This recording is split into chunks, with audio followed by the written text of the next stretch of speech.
A waitress joked. Maybe I should tag along, might make things less boring. She had no idea that one impulsive comment would lead her into the heart of a fractured millionaire family. She didn't expect to be the reason his guarded daughter opened up, or the reason he finally broke, dropped to his knees, and begged her to stay. Because sometimes, the person you least expect is the one your soul's been waiting for. This is their journey. Summer afternoons in Arizona always carry that dry desert sting, like the sun tilting west just to dump all its weight on the brittle ground below, along a nearly deserted highway, where the only things left are exhaust fumes and dust. A diner called Sandy's has stood there for 40 years. The faded sign sways under the tattered awning, creaking in the wind. The air smells of old fryer oil and warm apple pie, a hearty scent of family wrapping around you like a quilt stitched from weariness and comfort. Behind the counter, Eloise was wiping a glass no one wanted. Her blouse was loose and wrinkled, her hair pinned up high, escaping the heat that blanketed every corner. Her eyes lingered on a forgotten lottery ticket next to the cash register, left by a regular. She'd checked it. $500 wouldn't change her life, but it was tempting enough for a woman behind on rent to entertain thoughts she knew she shouldn't. Her hand froze mid-polish. Then she set the glass down. Behind her, a bright red overdue notice was pinned to the corkboard. She glanced at it again, just as the sound of an engine rumbled from afar. A shiny black SUV appeared in view, so clean it reflected the scorched sky above, pulling up and kicking up a curtain of dust like a theater veil before the show starts. The door opened. A man stepped out, his shirt perfectly ironed and crisp, every hair in place, like he'd just walked out of a boardroom. A teenage girl followed, headphones clamped on, her whole attitude slumped with the exhaustion of being forced into something she never asked for. Eloise watched them walk in. The man surveyed the diner without a smile, without a word, just nodding like he was inspecting a rental space. The girl didn't look up, breezing past Eloise like she was part of the ceiling fan above, something humming in the background, easy to ignore. She brought over 3 glasses of ice water, setting them on the worn table. Her voice was gentle, like she wasn't expecting a reply, long trip ahead. Answering without removing her headphones, the question hung in the air for a moment before landing as a sigh. A long road trip before I'm shipped off to boarding school in Europe. The girl answered without removing her headphones. A CEO-style farewell gift. The man, probably her father, didn't look up. He was typing on his laptop. The screen's light glinted off his silver-framed glasses. The table felt cold, not from the water, but from how the 3 of them sat together, yet didn't touch at all. Eloise pressed her lips together. Her hand drifted back to the counter's edge where the lottery ticket lay quietly like a secret waiting to be revealed. And then something stirred in her, a spark of the part that still believed in the impossible. Maybe, she said softly, like a tease. If I came along, the trip could be more fun. The silence that followed wasn't long, but it was long enough for all of them to feel it. The girl, Mara, as Eloise would later learn, rolled her eyes, which had been dull and distant, now lighting up like someone tossed her a surprise game. I vote yes. Dad, let her come. Rowan, the father, finally looked up at Eloise like it was the first time. His gaze wasn't unkind, just steady, like he was reading a resume no one submitted. Eloise gave a half smile, but her eyes stayed firm. I just thought if I got a few days off and gas money and meals covered, I wouldn't mind a change of scenery.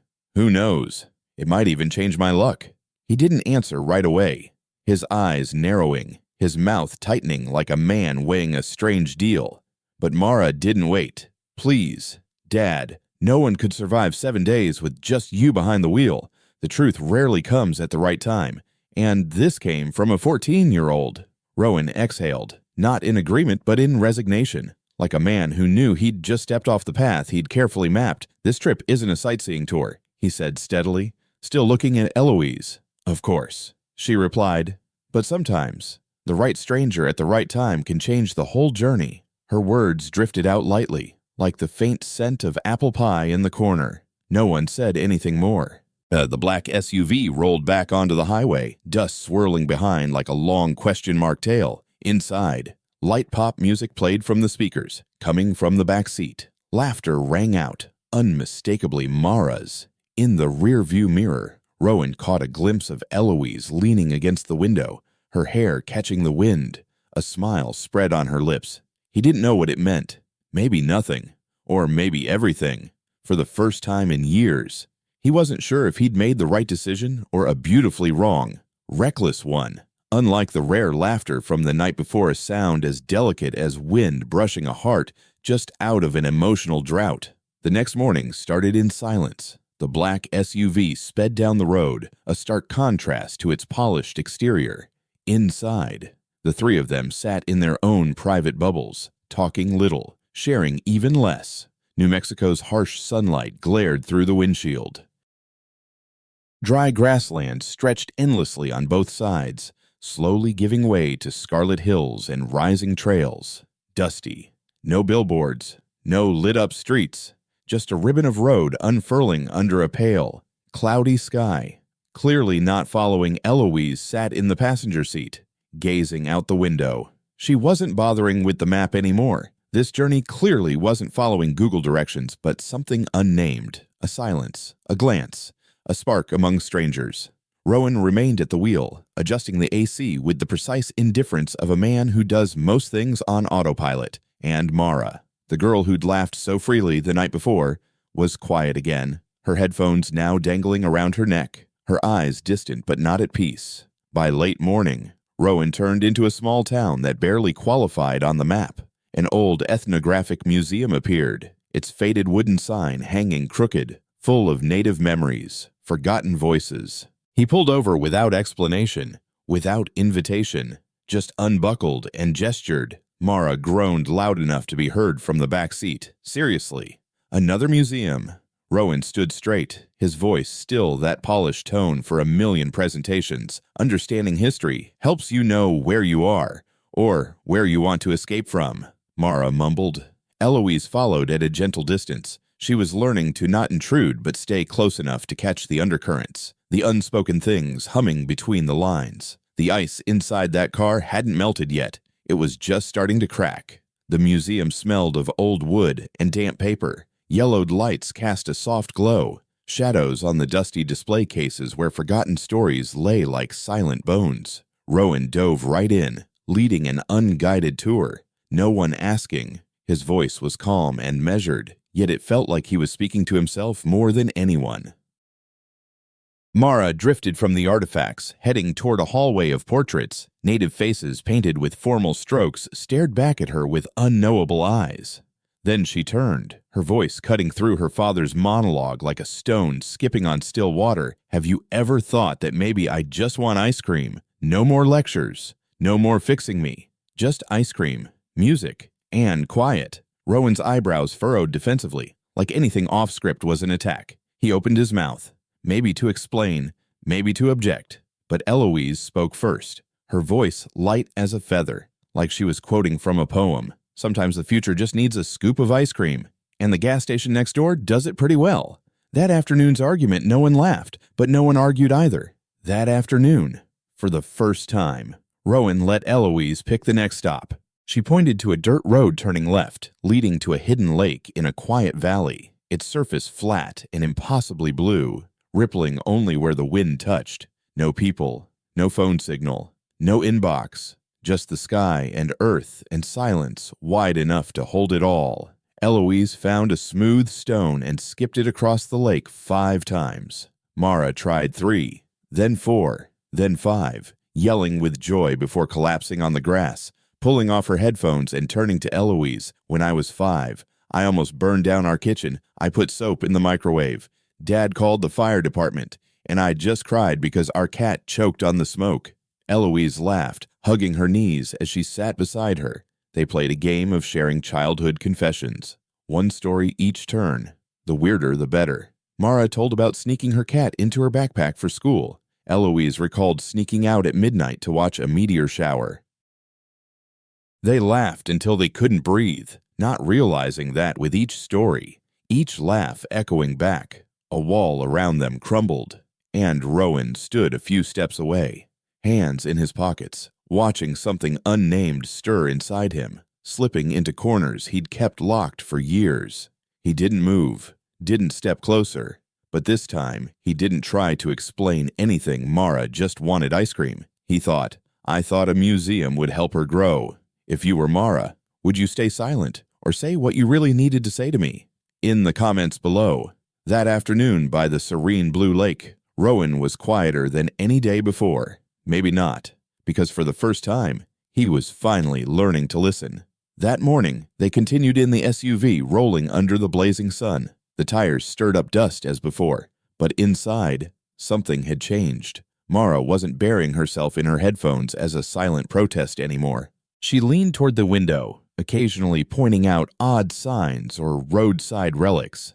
Rowan didn't say much, but his eyes in the rearview mirror lingered on his daughter longer than before. Eloise sat up, her fingers brushing the old radio dial, tuning through static until a song came on. She hummed along, half forgetting the lyrics. They passed through a small town called Quintero, so quiet it might have slipped by unnoticed if not for the colorful banners strung between buildings and music blaring from speakers on the porches, laughter echoing, feet stomping on temporary wooden floors. A street music festival, Eloise called it, her eyes lighting up as she turned to Rowan. Come on, a dance could freshen your soul more than 1,000 self-help podcasts. Rowan didn't smile, but after a beat and catching Mara's hopeful glance, he nodded.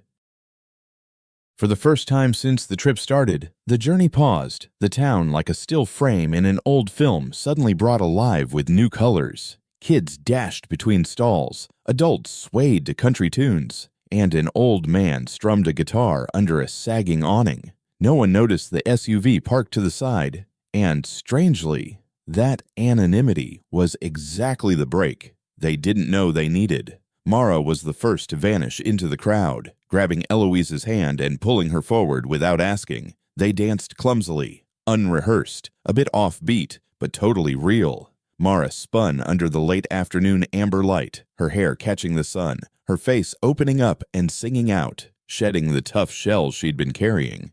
In those fleeting minutes, she was just 14, not some promising future, not an upgraded version, just a girl. Rowan watched from afar, hands in his pockets, a slow smile softening his face. For his daughter, or maybe for himself for stopping, he couldn't say for sure. He reached for his phone, not to check emails, but to take a photo.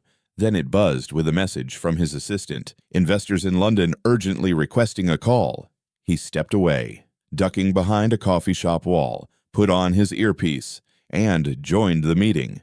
Just in time to see him turn back to her, Mara turned back, still glowing from the laughter. Just in time to see him turn back to her, nodding at his screen, his lips moving to someone in another world, not the man who'd held up his phone to capture the moment, that other him, the old one, always turning away too soon. She froze for a beat, then yanked off her headphones and slammed them on the stone table, the sound not loud, but enough to turn heads. Eloise caught up a few seconds later, seeing the exact moment Mara shattered, even though no tears fell.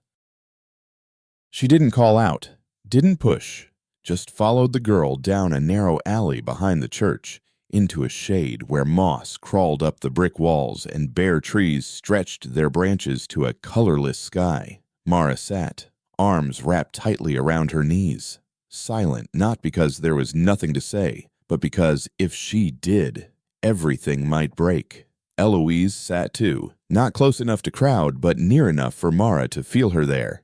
When I was your age, Eloise said softly without looking at her, my dad promised to take me to my first movie, but instead dropped me off at advanced math class and sat outside reading while I solved equations. No one ever asked if I liked it. Mara said nothing.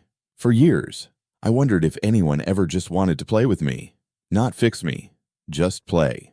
A breeze passed, carrying the scent of old wood and damp brick. Mara tilted her face to the sky. Unusually clear, even this late, her eyes glistening, but she kept them steady. We were having fun dancing, she murmured, just for a moment, and he walked away again. Eloise didn't answer, but she placed her hand on the ground next to Mara, not touching, but close enough to feel. That was the first time Mara didn't pull away, when someone stayed beside her longer than 3 minutes. No one talked about the music festival, but the silence didn't mean it was over. The crack was still sealed, but not healed, like ice on a still lake until the next stone splits it. It opened up on the 4th day, when they camped at the eastern edge of a national forest, where thick pines stretched skyward and blocked the afternoon sun. The air grew cooler, human sounds scarce, and real silence became something you could almost touch. The campsite was empty except for the wind whistling through branches, the soft crackle of fire in a metal pit, and the crisp snap of breaking wood like fragile bones. Eloise pitched the tent with ease, like she'd done it a dozen times. For the first time, Mara seemed genuinely engaged, carrying folding chairs, brushing off pine needles, even stacking stones in a circle around the fire, Rowan observed, moving slowly toward the trunk, pulling out the camping stove, cookware, and neatly packed essentials. He wanted to help. He was trying. "Let me handle the grilling," he said, his first unsolicited offer. Eloise smiled, tilting her head with amused skepticism. "You sure a CEO knows how to light a camp stove?" Rowan chuckled dryly. He didn't, but he wouldn't admit it. Instead, he pulled out his phone and opened YouTube, the instinct of a man who'd spent his life approaching the world as data to master. He watched a video, lit the fire, heated the pan, added oil, but his hands shook a little. A sausage slipped off the tongs and rolled into the dirt. Another burned too fast as the flames flared up high. The smell of charred meat filled the clearing, clinging to their hair, clothes, breath, thickening the air of a simple, honest moment. Mara laughed. A real, light, unguarded laugh. "It's okay, Dad. Burned just means extra flavor." Eloise laughed too. Smoky sausages are the real camping experience. But Rowan didn't take to the laughter. He stiffened for a second, then suddenly, like a string pulled too tight, he snapped. Stones clashed sharply and abruptly in. He threw the metal tongs to the ground, where they clashed against stones sharply and abruptly in the forest's quiet air. "Enough of this nonsense. I don't have time for it." Mara stiffened, her smile vanishing mid-breath. She set her plastic plate on the ground and slowly stood. But for the first time on this trip, her eyes met her father's straight on, unflinching, unyielding. She repeated, her voice not loud, but each word tearing through the silence. "This is the first time in forever I've seen you do something without a goal, without a deadline, without a return on investment." She stepped toward him, her voice starting to break. "And you're mad because you can't stand not being good at something, even if it's just grilling sausages." Rowan stood still, his mouth moving but no words coming out. "I don't need you to be perfect. I don't need you to know everything. I just want you to stop," she said, instinctively raising her hand to shield her heart. "You keep thinking I need a bright future, but all I need is you. Not the company version, not the 5-year plan version, just you." My dad. Tears came suddenly, unhidden. He didn't wipe them, didn't hide, couldn't hold back. "I'm tired, Dad. Tired of feeling like I have to live up to that investment. Tired of being your perfect startup. I'm not your second chance to get it right." Those words hit like punches. Rowan staggered back a step, his face paling like he was seeing his daughter clearly for the first time. Mara turned and ran to the tent, the fabric flapping wildly as she zipped it shut. Rowan didn't follow. He sank to the ground, hands still smelling of smoke and failure. Eloise approached, not touching him. He wasn't ready for that instead. She poured tea from a thermos, steam rising gently in the cool air, and set it beside him. No words of comfort, no wisdom, just warmth given without demand. Rowan bowed his head for the first time in years. He didn't try to fix it. He just sat with the pain. "My dad," he whispered, repeating her words, then fading, like it was for him alone. "I don't know how to be a dad." Eloise looked at him, her eyes deep, unjudging, then learning, her gaze seeming to say something. And in that quiet forest, nothing echoed louder than the silence. Finally, meaning something. That night, no one said a word. Mara stayed in the tent. Rowan sat by the fire, long past midnight, his tea gone cold without him noticing. Eloise spread her blanket near the forest's edge, not to distance herself, but because she knew some spaces needed to be left for others to face themselves. In the morning, the pines still draped in mist as they broke camp. No one mentioned the failed dinner. No one mentioned the words from the night before. But when Rowan opened the trunk and saw the tongs where he'd thrown them, he bent down to pick them up, folded them neatly, and put them back. The road called again, but this time without a schedule. Rowan looked at the site, then nodded slightly, almost imperceptibly. "You choose." Eloise said nothing. She flipped through a map, then turned onto a side road heading southwest toward a place with no tourists, just fields and wind and sky. And the SUV rumbled through golden wheat fields, winding down a narrow road to an abandoned farm, buried in the earth like a memory no one claimed. The wood was weathered, the roof mossy, an empty stable, a broken swing hanging crooked under a chestnut tree. Mara sat up suddenly, eyes wide. "Where is this?" Rowan asked, his voice tense like he feared being pulled in. "Someone else's memories." Eloise didn't answer right away. She stepped out, stopping in front of the old gate. "This is where I grew up," she said after a breath. "The last time I was here, I was 17. Just found out I didn't get the scholarship. They said I wasn't special enough." Her voice wasn't bitter. She recited it like reading from a weathered book. The pages had long dried of tears. Mara climbed out and wandered through the broken fence, eyes wide and curious. "Can we ride horses here?" she asked, as if the past had no power to bruise. Eloise nodded, pointing to the old stable. A gray horse was grazing, its movements slow and steady. "Lucky," she said. "The only one who never left me." Mara smiled. She climbed on clumsily, riding in circles through the field. Her hair flew in the wind. Her voice broke into happy, aimless shouts. Rowan watched from afar and for the first time pulled out his phone, not to check messages, not for a meeting, but to take a video. The first photo of the trip, and maybe the first he'd taken of his daughter without a school event prompting it or societal expectations. That afternoon, they spread a blanket under the chestnut tree. The day was peaceful, leaves falling like unspoken words. Rowan sat quietly for a while, then turned to Eloise. He asked with a gentleness that surprised even him, "You understand her better than I do." "Why?" Eloise didn't answer right away. She closed her eyes, letting the wind brush through her hair, skimming memories. "I was once the kid no one picked," she said softly. "You just need someone to sit beside you, not fixing, not teaching, not rushing, just sitting." But they always chose work, chose goals, chose the shinier version on paper. I wasn't special enough to be held. Rowan bowed his head. A dry leaf drifted down, landing on his shoulder. This time, he didn't brush it off. "Do you still resent them?" he asked. He wasn't sure if he meant her past or his own. Eloise looked out at the field. Mara was still riding, laughing loudly, her hair catching the sun like golden threads. "No," she said, "but I've learned love isn't in what we build for someone. It's in whether we're willing to just be with them." The words didn't echo. They settled softly like ash in an open palm. Rowan breathed out lightly, but deeply.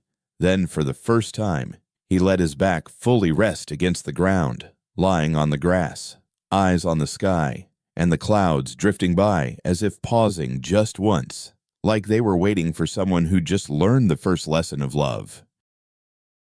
By late afternoon, the sun set behind the hills, pulling darkness and an unnamable feeling into the quiet space between the three of them.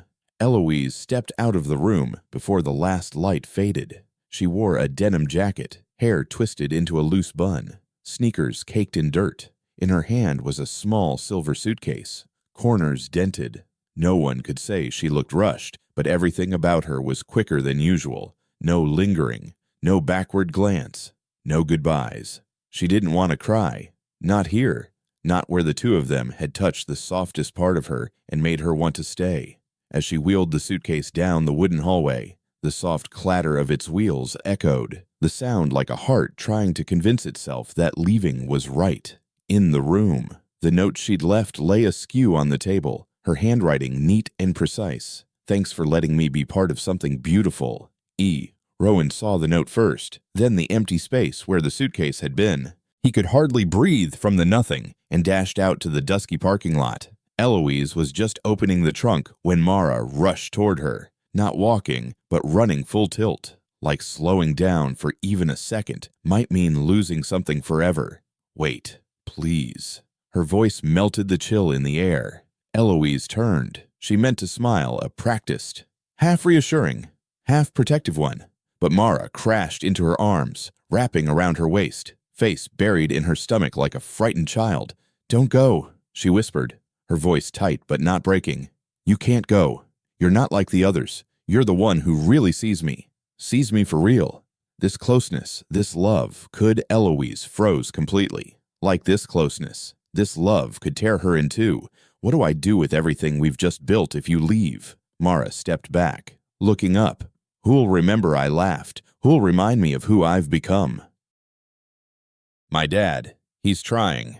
But you're the one I trusted from the start, the one I want to keep," she said, not with a child's plea, but with the raw desperation of someone learning what it means to love someone not their own. Rowan arrived then. The wind tugged at his shirt as he saw his daughter, tears streaming not from anger, but from the unbearable truth that something precious was slipping away. "Eloise," he said gently, not with authority, not with logic, but with the panic only felt by someone who just touched warmth, only to find it gone from the bed. She looked at both of them, and right then knew that if she left now, it wouldn't just break something in them, it would break something in her.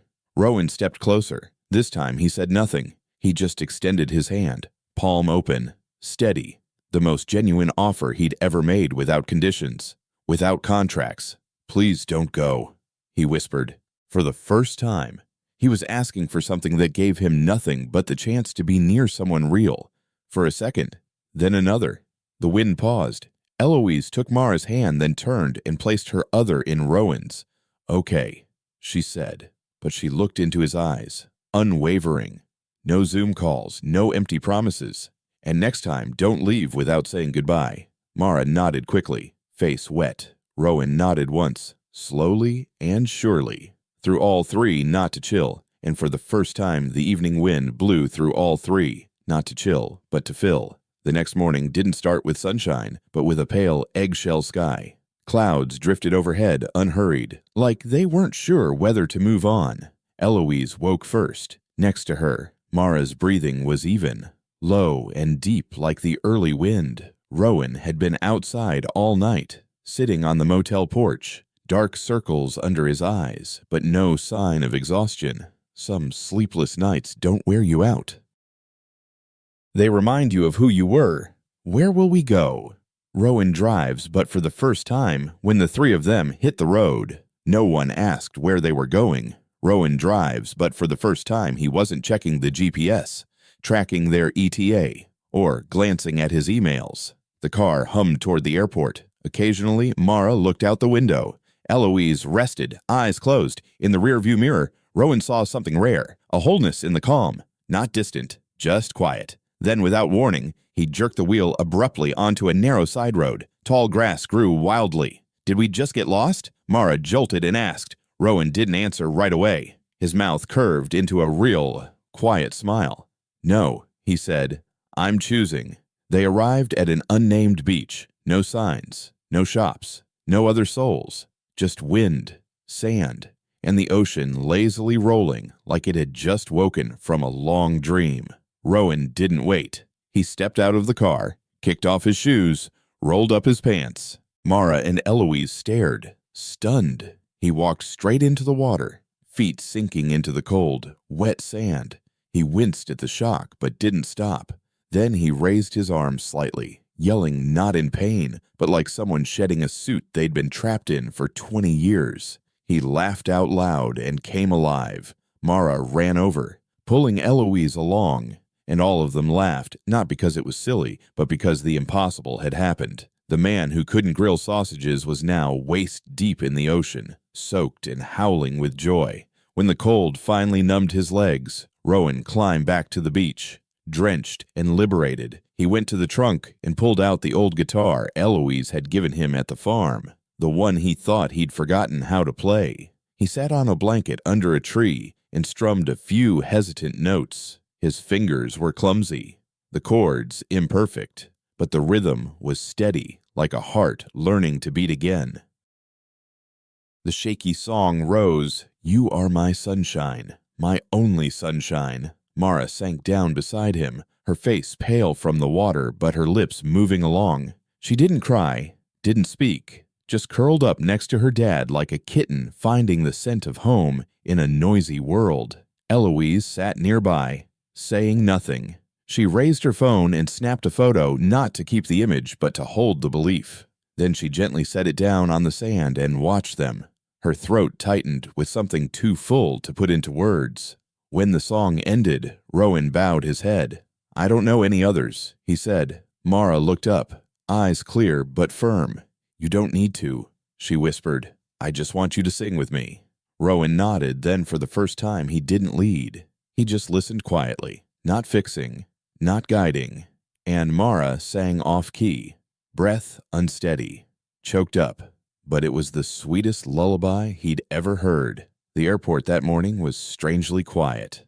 Only the sterile light softly under no blaring announcements, no rushing crowds. Only the sterile light softly under the white lights, like the world itself was holding its breath, waiting for someone to choose.